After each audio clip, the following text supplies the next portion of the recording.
Hey music fans, as a roadie I had this great opportunity to tour with all these bands. I wrote a book about my experiences on the road and it was the #1 new release on Amazon and Bios and it's now sold millions of copies on Kindle. I'm Joel Roadie and this is my podcast, Party Like a Rock Star.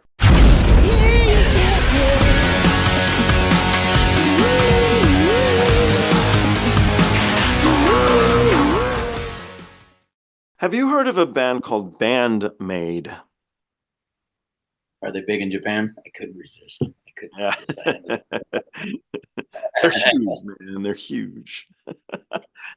My next guest on my Road Dogs and Rock Gods series is Mr. Glenn Felton, I think. I say I think because Glenn has an identical twin brother who's also a roadie. They're both lighting guys, and so I've known them a long time, and they're good dudes, man. They're really good guys. I did interview them together. They tell some fun stories. You guys should check it out if you want to.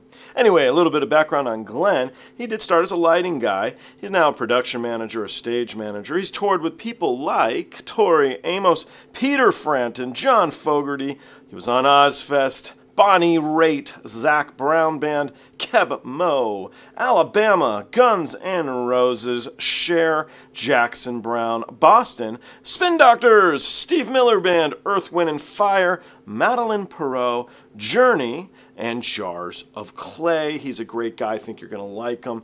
He grew up here in the States, in Washington State actually, but he now lives in Norway.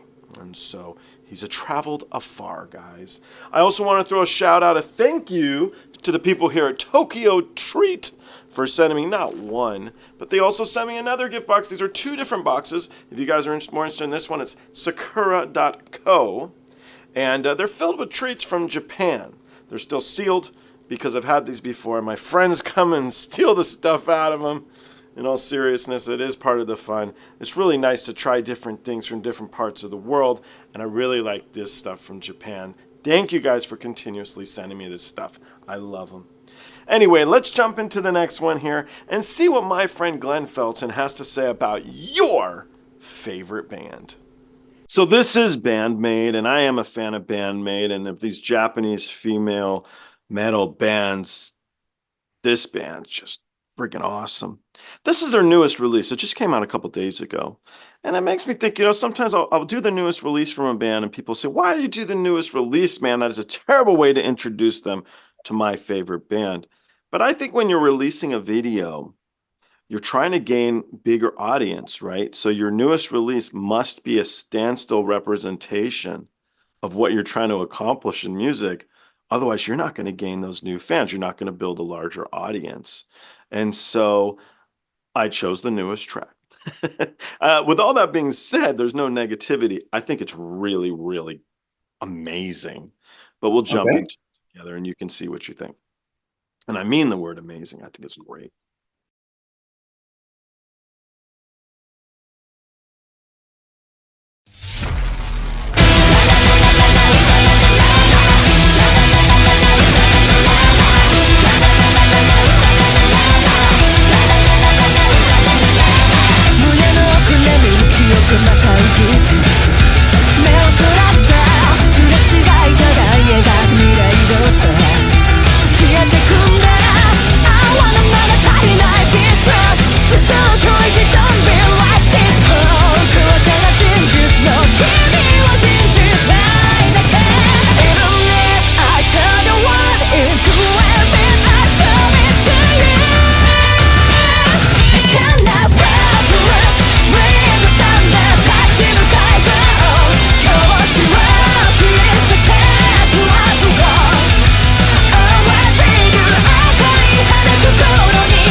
Is that just a trio?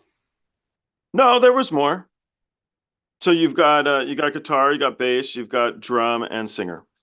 Okay, so that's 4. Yeah. Yeah. But playing like a trio. I mean, it felt like it was just a power trio going at it there. They're tight. Yeah. They're tight. Yeah. That was nice. That was good. I was, I got the energy off of it. Okay. That's good. That's good. Yeah. The video looked cool. Nice production on that one. Okay. They could have taken the wheels off the truss, but that's just me. I noticed that when I saw it too the first time. There's a big caster right there in your shot. You didn't see that? But yeah. Yeah. Hey, All right. But they were just very tight. As a band, it was very awesome. Yeah. Good. Yeah, I dig it. Good. So I don't know. When I hear I'm gonna say when I listen to bands that are metal, maybe I feel chaos, right? But it's this fun chaos. It's exciting. Yeah. I think BAND-MAID fulfills that. And so I like to ask guys the question is, what's the craziest gig you ever worked? And by craziest, it could take different levels of that chaos, but what's the most chaotic event you worked? That would be Guns N' Roses, Chinese Democracy Tour. Hey. What was it? 2003, maybe? Was it? 2002 or 2003, one of those. Anyway, Philadelphia. We do New York City the night before, Madison Square Garden, sold out. Axl shows up on time. We're not late getting off stage. Everything is like, it's as good as it's going to get right there. And it's like, all right, next day, Philly, loading in. Loading's going, you're hitting that point where the rig is tuned. Everybody's doing everything without you having, I was crew chief in the rig. Mm-hmm. So everybody was doing what they were supposed to doing. We found all the little things that were killing time and said, all right, cool. Rig is up in 3.5 hours. And we're like, yes, we get a nap today. Come back in later after dinner. They, ready and all this. And then, production manager walks by me and goes, have you seen the band? And I'm like, why are you asking me that? No, I haven't seen anybody. He goes, that should be your first clue something's wrong. And I was like, oh. And then he comes back around later. I would get all your personal stuff out of the building. Tell your guys. Okay. So I tell my guys, walk calmly, shut everything off, shut down the racks, and grab your personal bags and just get out, go to the bus. And then like 15 minutes later, they made the announcement over the PA for the house, not our PA. Ladies and gentlemen, we're sorry to announce that tonight's performance of Guns N' Roses is canceled. 18,000 people pissed off in like half a second. Because we had gone through the opening acts and everything. We had CKY was out there, and we had, and I think DJ Mike was up there, and they had all done their thing. I mean, these people were ripping the binoculars off the top level out of the boxes and chucking binoculars down. Chairs. Front of house was a pile of chairs. Everything was tipped over. There was holes through the icon desk. The front of house desk was on the floor. So did you guys put the tops back on, like the cases? You lidded everything up?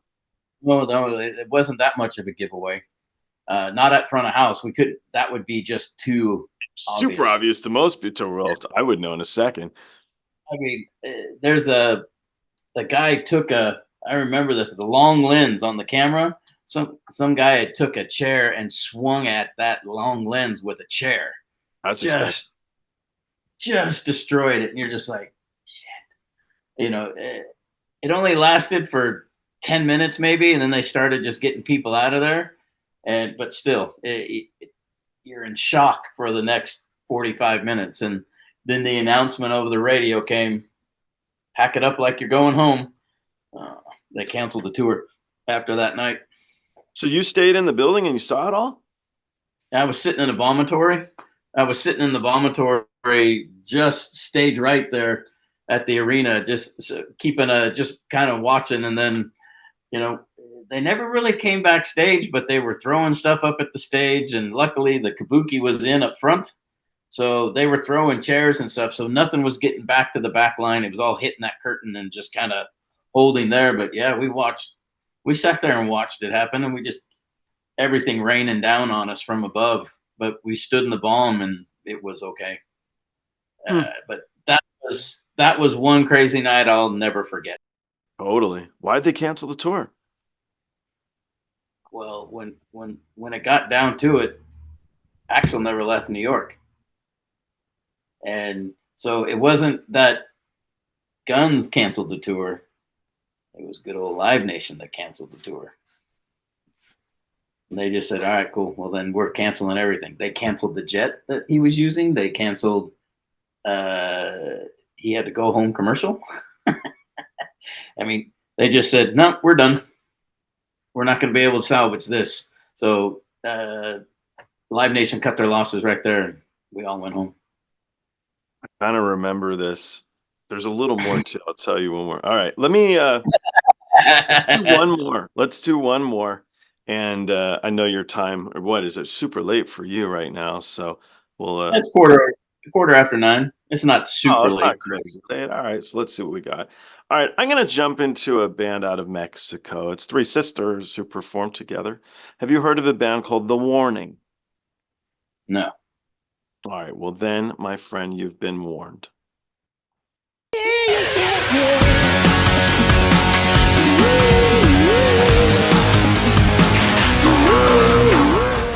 Hey, the podcast is over. What are you still doing here? Well, while you're here, like and subscribe. Thanks.